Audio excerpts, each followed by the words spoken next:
Hello everyone, हाजिर हूँ लेकर इस सीरीज का 7th एपिसोड। पिछले पार्ट में हमने देखा था कि यांग काई उन विलेजर्स को बचाने के लिए केव के अंदर जाता है, जहाँ पर उसे एक जायंट स्पाइडर मॉन्स्टर देखने को मिला था, जिसे वो बड़ी ही चालाकी से अपने दिमाग का यूज करते हुए हरा देता है। पर वो रिलैक्स होकर उस बच्चे को बचा पाता उससे पहले ही उसकी फीमेल पार्टनर भी आकर उस पर अटैक कर देती है। उसने तो ऑलमोस्ट यांग काई को अपने कब्जे में ले ही लिया था, साथ ही वो उसकी छाती पे अपना नुकीला डंक भी घुसा देती है।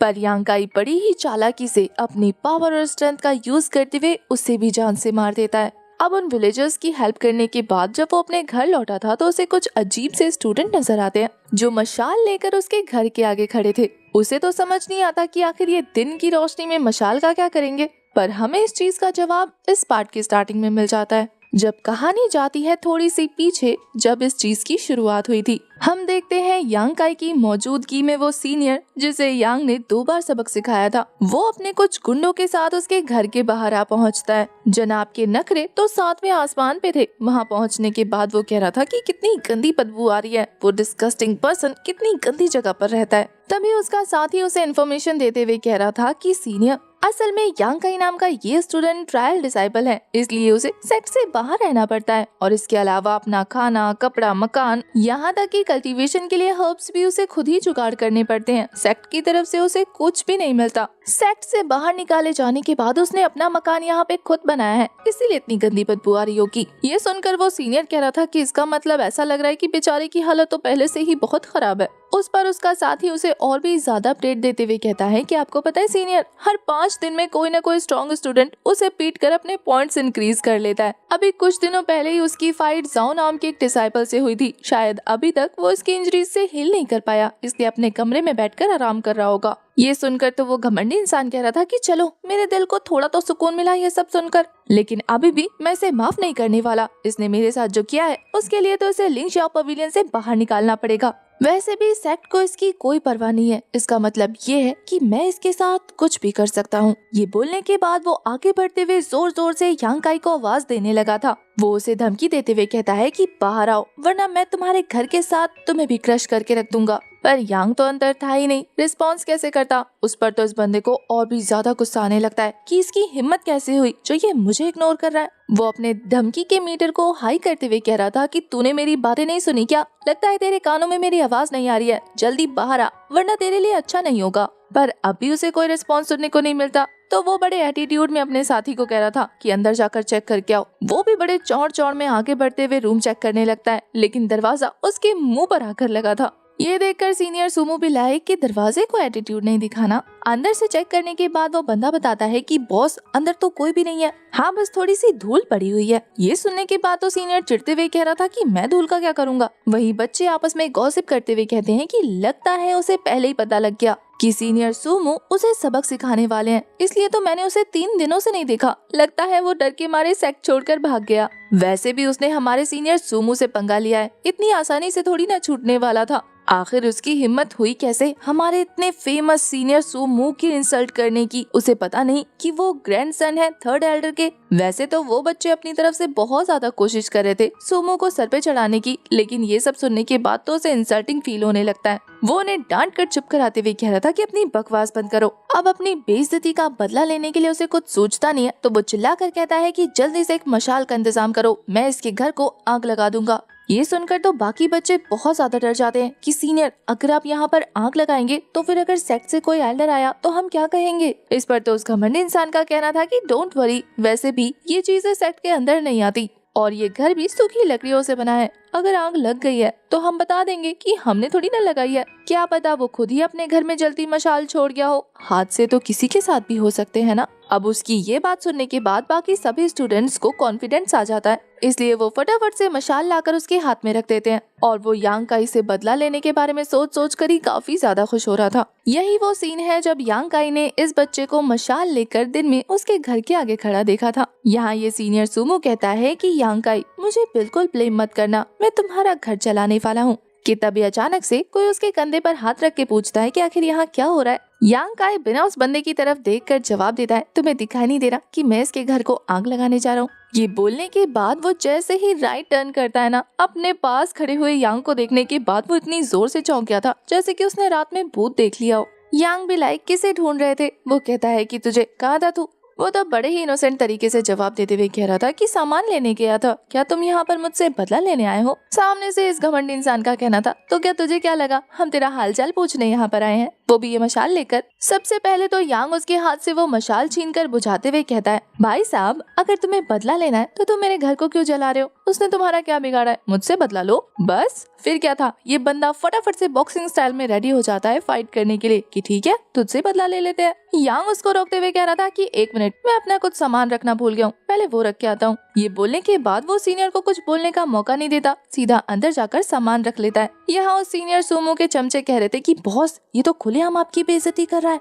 आपको इंतजार करा के खुद सामान रखने चला गया। यांग के वापस आने के बाद तक तो सूमो अपना डायलॉग ही भूल गया था जो उसे डराने के लिए बोलने वाला था। उसका चमचा उसे याद दिलाता है तो वो बड़े चौड़ में कह रहा था कि ये मत कहना कि मैंने तुम्हें चांस नहीं दिया था। यांग क्वेश्चन करते हुए आगे बढ़ते हुए कह रहा था कि मुझे ये बताओ कि थर्ड एल्डर के ग्रैंडसन होने के बावजूद भी ऐसी कौन सी चीज है जिसकी वजह से तुम मेरा घर चलाने आए हो? मुझे अभी तक तुमने रीजन तो बताया ही नहीं, फाइट कैसे करेंगे? सोमो कहता है कि तुमने मुझसे मेरे प्यार को छीना, तुम्हें पता है मैं उसकी फैमिली को इम्प्रेस करने गया था, वो लड़की मुझसे कितना प्यार करती है, तुमने तो प्यार करने वालों को अलग किया है, इसकी सजा तो तुम्हें मिलनी चाहिए। यांग थोड़ा सा सोचते हुए कह रहा था कि वो लड़की तुमसे प्यार करती है, ऐसा तुम्हें कैसे लगा? सोमो तो बहुत ज्यादा हड़बड़ाते हुए कह रहा था क्योंकि मैं जब भी उसकी दुकान पे जाता हूँ वो मुझे प्यार से भैया बुलाती है। यांग तो उसका मजाक उड़ाते हुए कह रहा था कि ब्रदर शायद आपने उस लड़की को गलत समझ लिया, वो हर किसी को भैया ही कहती है। पहले तो सोमो को काफी ज्यादा गुस्सा आ रहा था लेकिन फिर वो बड़े ध्यान से यांग की बात सुनने लगता है जो कि कहता है, जरा ध्यान से सोचो, एक लड़के के लिए तुम एक छोटे मोटे डिसाइपल के घर जलाने को आए हो, अगर बाकी सारे एल्डर्स को पता लगा और सेक्ट में ये बात फैली तो सोचो तुम्हारे ग्रैंडफादर की कितनी बेइज्जती होगी, आखिर तुम्हारी भी तो कोई रेपुटेशन है ना। ये सुनने के बाद तो सोमो भी सोच में पड़ गया था। तभी उसका चमचा आकर समझाता है कि सीनियर इस लड़के की बातों में मत आना, ये अपनी तेज जबान से हर किसी को बेवकूफ बना देता है, बस इतना याद रखो कि आप गुस्से में हो और आप बदला लेने आए हो। ये सुनने के बाद तो सोमो का जोश फिर से जाग गया था। वो कहता है कि यांग काई अपनी बकवास बंद करो, मेरे सामने घुटने टेक कर माफी मांगो वरना तो मैं तुम्हारी हालत इतनी ज्यादा खराब कर दूंगा कि तुम दोबारा जन्म लेने के बारे में सोचोगे भी नहीं। उसकी धमकी सुनने के बाद यांग कह रहा था कि क्या आप मुझसे फाइट करने वाले हैं? वो तो हंसते हुए कह रहा था कि अपना लेवल देखा है, तू मेरे लायक है फाइट करने के, मैं 9th लेवल पर हूँ बॉडी टेम्पररिंग रियाल्म के। सेक्ट रूल के हिसाब से आप सिर्फ अपने ओपोनेंट से 3 लेवल ऊपर या 3 लेवल नीचे होने चाहिए, उससे ज्यादा हुए तो फाइट को एक्सेप्ट नहीं किया जाएगा और दोनों को सजा मिलेगी। ये रूल याद आते ही यांग कहता है, तो फिर कौन लड़ेगा मुझसे? सीनियर सूमो तो उसे ऐसे प्रेजेंट करे थे जैसे कि वो कोई खिलौना हो कि ये रहा तुम्हारे सामने 3rd लेवल का यांग काई, जिसको भी इसके साथ फाइट करनी है वो सामने आ जाए। बस फिर क्या, जो इतने दिनों से यांग के साथ फाइट करने के लिए मरा जा रहा था वो सामने आ जाता है। इस सीनियर का नाम जांग हू है जो यांग के सामने आते हुए उसे धमकी देकर कहता है कि याद रख आज तुझे कौन पीटने वाला है, मेरा नाम जांग हू है, समझ आया? एक पल को तो यांग के पसीने छूट जाते हैं, वो कहता है कि हाँ नोट कर लिया। जैसे ही वो दोनों आमने सामने आते हैं, यहाँ सीनियर सूमो को तो लग रहा था कि आज जांग इसकी चटनी बना देगा क्योंकि वो बहुत ज्यादा पावरफुल है। दूसरी तरफ वो सीनियर भी वहाँ आ गई थी जो इन दोनों की फाइट को नोट कर लेती है। उसके हिसाब से अभी भी हमारा यांग 3rd लेवल पर है। इधर फाइट करने से पहले वो सीनियर जांग कह रहा था कि मैं तुझसे सीनियर हूँ, इसलिए जूनियर होने के नाते मैं तुझे स्टार्टिंग के 3 मूव्स देता हूँ, अगर तू जीत सकता है तो जीत ले। यांग भी लाई एक बार फिर सोच लीजिए भैया। वो तो जोर जोर से हंसते हुए कह रहा था कि 3 मूव्स में तू मेरा क्या बिगाड़ लेगा, वैसे भी तू एक जूनियर है तो तेरे लिए 3 मूव्स तो चलते हैं। बस फिर क्या था, यांग भी थोड़ी सी स्ट्रेचिंग करते हुए एक जबरदस्त पंच थ्रो कर देता है। जांग को तो लग रहा था कि उसे कुछ नहीं होगा लेकिन एक ही पंच में उसकी बॉडी फ्रीज हो जाती है। दूसरे पंच में तो वो हवा में लटक जाता है। किसी को भी इस चीज की उम्मीद नहीं थी। तीसरा हिट पड़ते ही तो बेचारा जमीन पर गिर गया था और देखकर ऐसा लगने लगता है जैसे कि उसकी आत्मा ने उसकी बॉडी ही छोड़ दी। बेचारा सूमो जो ये सोच रहा था कि ये उसकी चटनी बना देगा,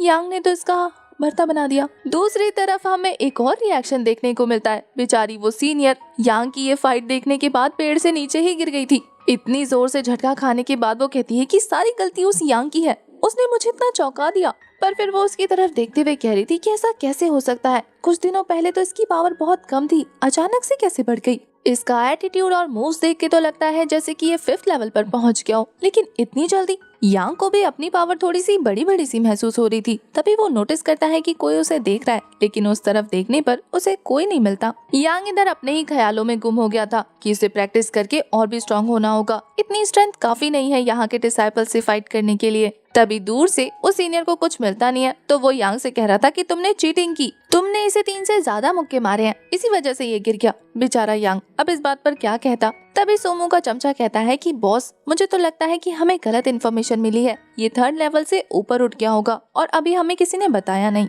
शायद इसी वजह से बेचारा जांग हो बलि का बकरा बन गया। सोमू को गुस्सा तो बहुत ज्यादा आ रहा था, लेकिन वो अब कुछ नहीं कर सकता क्योंकि सिर्फ एक ही फाइट होनी थी जो कि हो गई। इसलिए वो यांग को धमकी देते हुए वहाँ से जाते हुए कह रहा था कि नेक्स्ट टाइम तुझे मैं देख लूंगा। यांग तो बड़े मजे से अपने रूम के अंदर चला जाता है। दूसरी तरफ हमें सीनियर सिस्टर को दिखाते हैं जो कि बड़े ही धीरे धीरे यांग के रूम में ताका झाकी करने की कोशिश कर रही थी। काफी देर तक उसके रूम को देखने के बाद जब उसे यांग नजर नहीं आता तो वो उसे ढूंढने के लिए बैक साइड पहुंच जाती है, जहां से अजीब अजीब सी आवाजें सुनाई दे रही थी। उसे तो लगा कि शायद यांग मुसीबत में होगा, लेकिन जाकर देखती है कि वो तो बड़े मजे से नहा रहा है। उसकी ये हॉट बॉडी देखने के बाद तो वो शर्म से लाल पीली हो चुकी थी। पेड़ के पीछे छुपते हुए कहती है कि बेशरम, दिन दहाड़े कौन नहाता है ऐसे कपड़े उतार के। लेकिन फिर ठरकियों की तरह उसे आंखें सेक सेक के ताड़ भी रही थी। इधर यांग जो अपनी बॉडी में मौजूद स्ट्रेंथ से बहुत ज्यादा खुश था, वो तो वहाँ पानी में मछली पकड़ने गया था, जिसे देखकर तो ये फिर से लाल पीली हो जाती है और जल्दबाजी में वहाँ पर मौजूद एक लकड़ी को भी तोड़ चुकी थी,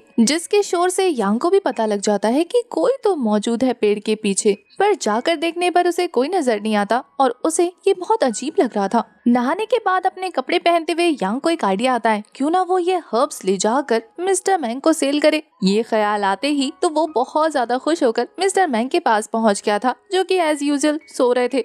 यांग तो जाते ही अपनी पोटली फेंक कर उन्हें डरा देता है। बेचारे की जान निकलने ही वाली थी। वो तो यांग को डांटते हुए कह रहा था कि क्या कर रहे हो, अभी मैं कितना डर गया था पता है। तभी उन्हें यांग का रवैया थोड़ा सा बदला बदला नजर आ रहा था, पर वो इस बात का जवाब नहीं देता। वो कहता है कि जल्दी से चेक कीजिए, देखिए मैंने कितने सारे हर्ब्स कलेक्ट किए हैं। इन हर्ब्स को कलेक्ट करने की वजह से तो मेरी जान रिस्क में आ गई थी। उन हर्ब्स को देखते हुए मिस्टर मैंग कहते हैं कि वैसे तो ये बहुत ज्यादा हाई क्वालिटी के हर्ब्स हैं। अगर मैं 4 लोग भी भेजता तो भी वो इतनी जल्दी इतने सारे नहीं कलेक्ट कर पाते। पर वो ये बातें अपने मन में बोल रहे थे, ना कि यांग को सुनाकर। यांग से तो वो कहते हैं कि कितने कम लेवल की जड़ी बूटियां लेकर आए हो, वो भी इतने कम। इतनी लो क्वालिटी के हर्ब्स लाने पर तो मैं तुम्हें 2 के बदले 1 कंट्रीब्यूशन पॉइंट दूंगा। सारे हर्ब्स को गिनने के बाद हमारे यांग के टोटल 16 कंट्रीब्यूशन पॉइंट्स बनते हैं। मिस्टर मैंग यांग से कह रहे थे कि देखो, मैं कंट्रीब्यूशन पॉइंट्स तुम्हें हाथों में तो नहीं दे सकता, इसलिए जो भी हर्ब्स खरीदना है वो मुझे बता देना, मैं तुम्हें दे दूंगा। तभी अचानक से मिस्टर मैंग नोटिस करते हैं कि यांग अपने चारों तरफ देख रहा है, जैसे कि वो कोई खुफिया चीज निकालने वाला हो। और फिर वो अपने पास से उसी केव से लाया हुआ मशरूम निकाल कर दिखाता है कि देखिए मुझे कितनी रेयर जड़ी बूटी मिली। इस हर्ब्स को देखने के बाद तो मिस्टर मैंग के होश उड़ जाते हैं। उन्होंने आज से पहले इतनी हाई ग्रेड की मेडिसिन देखी ही नहीं थी। वो तो यांग से पूछ रहे थे कि कहाँ से लाए इसे। वो तो बहुत खुश होकर बताता है कि केव से। पता है उसके अंदर एक बड़ा सा मॉन्स्टर भी था, मैंने मारा उसे जान से, इसलिए जल्दी से बताओ कि इसका कितना कंट्रीब्यूशन पॉइंट पड़ेगा। मिस्टर मैंग ये देखकर मौके का फायदा उठाते हुए कह रहे थे कि तुम ये हर्ब्स लेकर आए हो, ये बहुत लो क्वालिटी की है। ऑल्दो उन्हें अंदर से पता था कि ये बहुत हाई ग्रेड का हर्ब्स है जो बहुत ज्यादा वैल्यूएबल है, लेकिन उन्हें यांग को ज्यादा पैसा देना नहीं है ना, इसलिए वो कहते हैं कि इसके बस 20 कंट्रीब्यूशन पॉइंट्स बनेंगे। यांग तो कह रहा था कि मिस्टर मैंग, पक्का आपने ध्यान से मेडिसिन की बुक अच्छे से पढ़ी थी ना। वो तो कह रहे थे कि हाँ, मैंने अपनी सारी जिंदगी भर लड़कियों को बहुत अच्छे से पढ़ा है किताबों को बहुत अच्छे से पढ़ा है। यहाँ अभी जो हर्ब्स हमारे यांग ने सेल की थी वो उसी में से 10-10 हर्ब्स मांग रहा था। मिस्टर मैंग तो कह रहे थे कि ऐसे तो तुम्हें कंट्रीब्यूशन पॉइंट और ऐड करने होंगे। यांग कहता है कि अभी तो आपने मुझे 2 हर्ब्स के बदले कंट्रीब्यूशन पॉइंट दिया, फिर आपको ज्यादा क्यों लेना है। मिस्टर मैंग भी लाइक सेलिंग प्राइस और बाइंग प्राइस दोनों डिफरेंट होते हैं ना। यांग को तो अब इस भेदभाव पे बहुत ज्यादा गुस्सा आ रहा था। मिस्टर मैंग तो यांग का गुस्सा देखने के बाद कहते हैं कि तुम अपने मास्टर पे शक कर रहे हो, ये सेक्ट के प्राइस हैं, मैंने कुछ नहीं किया। यांग भी लाइक शक्ल से तो देखकर मास्टर लगते नहीं, और वैसे भी ये प्राइस आपने खुद से बढ़ाए, मुझे पता है। मिस्टर मैंग तो यांग के ऊपर चढ़ते हुए कह रहे थे कि तुम्हें पता है इस सेक्ट में पूरे 30,000 डिसाइपल हैं, तो प्राइस ऐसे रखे गए हैं ताकि सब खरीद पाए। तुम्हें क्या लगा कि मैं अपने हिसाब से प्राइस आगे पीछे कर देता हूँ? इस सेक्ट को चलाने के लिए पैसों की जरूरत पड़ती है और पैसे यहीं से आते हैं, इसलिए इसमें कोई बार्गेनिंग नहीं होगी। बेचारे यांग को ना चाहते हुए भी वो मेडिसिन लेकर वहाँ से जाना पड़ता है, जाते वो सीनियर उससे टकराने वाली थी। यहाँ यांग मिस्टर मैंग को ऑफेंड करके गया था। वो कहता है कि अपने रूम की सफाई आप खुद कर लेना, मैं नहीं करूँगा। वो तो उसके पीछे दौड़ रहे थे। सीनियर जो कि यांग को देखकर उनकी हार्ट बीट तेज हो चुकी थी, वो बस उसे देखे ही जा रही थी। मिस्टर मैंग उसे होश में लेकर आते हैं। तब उन्हें पता लगता है कि इन सीनियर ने ब्रेक थ्रू कर लिया है, जो कि अब मिस्टर मैंग से अपनी बॉडी को हील करने के लिए काफी सारी मेडिसिन लेने वाली हैं। इधर दूसरी तरफ यांग को दिखाते हैं, जो सारे हर्ब्स लाने के बाद जैसा बुक में लिखा था वैसे ही प्रोसेस को फॉलो करते हुए उस हर्ब्स की क्वालिटी को एब्जॉर्व कर रहा था। उसे उस हर्ब्स की स्मेल बहुत अच्छी लग रही थी कि तभी अचानक से उसकी बॉडी में वो पॉइजन फैलने लगता है। थोड़े से ही कदम को चलने के बाद उसकी बॉडी जमीन पर गिर चुकी थी, क्योंकि उसने अपना बहुत ज्यादा स्ट्रेंथ यूज कर लिया था। ये महसूस होते ही कि उसकी बॉडी में शायद पॉइजन चला गया है, यांग घबरा जाता है। लेकिन तभी धीरे धीरे उसकी बॉडी से स्पिरिचुअल एनर्जी रिलीज होनी शुरू हो चुकी थी। उसे समझ नहीं आता कि आखिर उसे क्या करना चाहिए। तभी वो अपने पास मौजूद उसी बुक को ओपन करके देखता है। उस बुक में लिखा हुआ था कि उसे धीरे धीरे इस हर्ब्स की पावर को एब्जॉर्व करते हुए कल्टीवेशन करना होगा। तो वो धीरे धीरे ऐसा ही करता है। ऐसा करने की वजह से उसकी स्पिरिचुअल पावर तेजी से इंक्रीज होती जा रही थी और देखते ही देखते वो फाइनली ब्रेक थ्रू कर लेता है। पॉइजन की वजह से उसे पेन तो बहुत ज्यादा हो रहा था, लेकिन इसे फील करने के बाद उसकी स्ट्रेंथ भी तेजी से इम्प्रूव हो रही थी। यांग के ब्रेक थ्रू के साथ हमारा ये वाला एपिसोड हो जाता है खत्म। आपको एक्सप्लेनेशन कैसी लगी कमेंट करके जरूर बताना। साथ ही ये भी बता देना कि नेक्स्ट पार्ट इसका इवनिंग में चाहिए या फिर कल मॉर्निंग में।